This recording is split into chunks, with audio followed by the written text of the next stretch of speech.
Kumusta mga brad? Katulad nga po doon sa Honda Click 125, isa din po ang Honda Beat sa pinakamabentang motor ni Honda dito sa atin. Pinakaunang rason, matipid sa gas. Pangalawa, matipid pa rin sa gas. Ganon din yung pangatlo, pang-apat. At higit sa lahat, abot kaya. Kung may pera ka.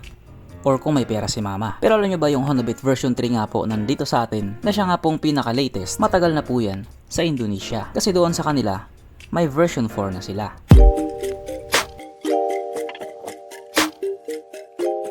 Pero syempre bago tayo magpatuloy, kung bago ka pa lamang napadpad dito sa aking walang kwentang channel, huwag ka na mag-subscribe. So yun na nga, isa na siguro sa pinakaswerteng bansa dito sa Asia, wala iba kundi yung bansang Indonesia. Lalong lalo na nga po pagdating sa mga bagong motor. Sila kasi ang palaging nauuna. At ang rason nga po doon, nandun mismo sa lugar nila, yung factory. Pangalawa, isa po sila sa pinakamalaking motorcycle user. Dito kasi sa atin yung marami user lang eh. Kaya doon sa Indonesia pagsasawaan muna nila bago dalhin sa Pilipinas. Kaya hindi po sila makarelate sa salitang sana all. Sana all. So bali itong Honda Beat version 4 nga po ay matagal nang nilabas doon sa kanila pero wala pa sa atin. Pero for sure naman ilalabas din nila yan dito. Kasi nga sobrang mabenta din kasi yung motor na yan. Kaya dahil dyan pag-usapan na naman natin yung raw meron sa motor na ito at kung gaano nga ba talaga siya kaganda. So ito nga po ang bagong Honda Beat 110 na mayroong 109.5 cubic centimeter engine displacement, 4-stroke single cylinder, single overhead cam with 2 valves, powered by ESP or Enhanced Smart Power. Nang ibig nga pong sabihin mas pinalakas na makina at mas pinatipid sa gasolina. Naka-program fuel injected at ito po ay naka-air cooled.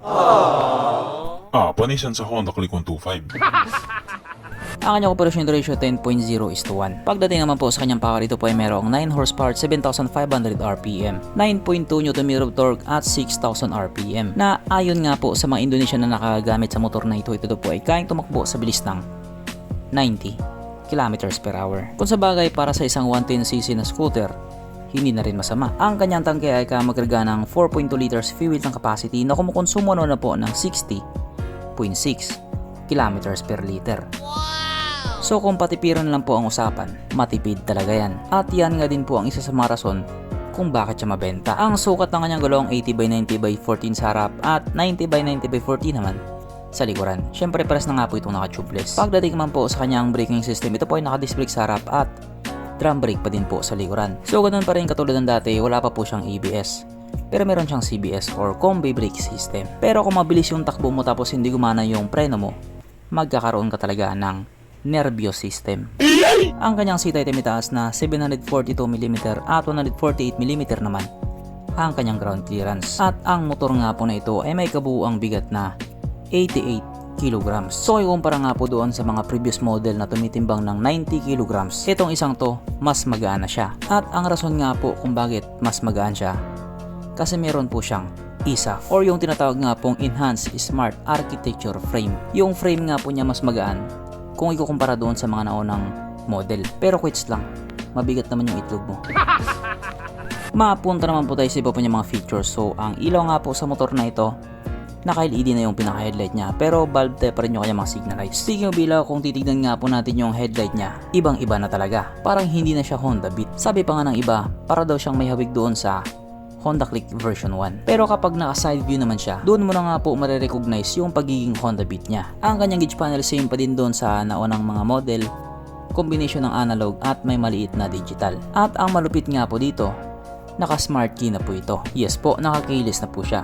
Pero may variant pa din po na disusi pa din. At present din po dito sa motor na ito ang walang kamatayang ISS or idling stop system. So alam nyo na kung para saan yun. At syempre hindi mawawala ang kanyang USB charging port na para kahit saan ka nga po magpunta hindi ka na mangangamba na baka malubat yung cellphone mo kasi nga manonood ka pa ng Pornhub.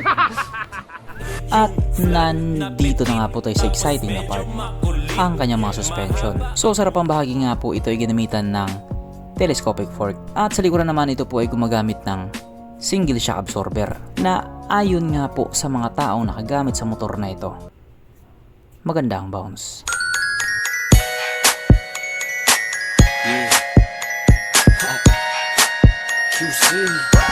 Syempre, meron pang isa.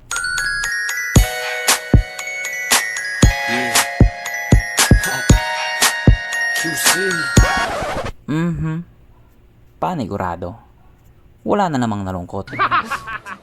At dahil wala nga pong nalungkot, alamin na po natin kung present nga ba sa motor na ito yung tatlong pinaka-importanting features. So, una na nga po dito ang kanyang lagayan ng stallion at good news mga brad.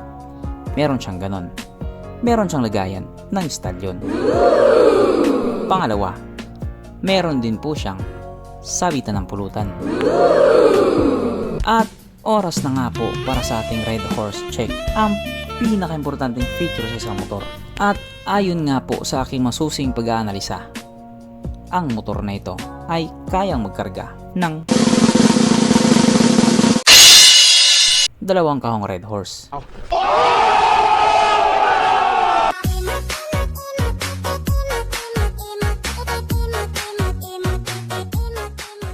So therefore ang motor na ito ay talagang highly recommended. At para naman doon sa mga magtatanong kung kailan niya lalabas sa Pilipinas, si Honda lang po ang nakakaalam. Pero okay sana ilabas nila ASAP para lahat masaya. So hanggang dito na lang muna mga brad. Kung may gustong sabihin or gustong idagdag doon sa mga sinabi ko, mag-comment ka na lamang sa baba. Okay, bye.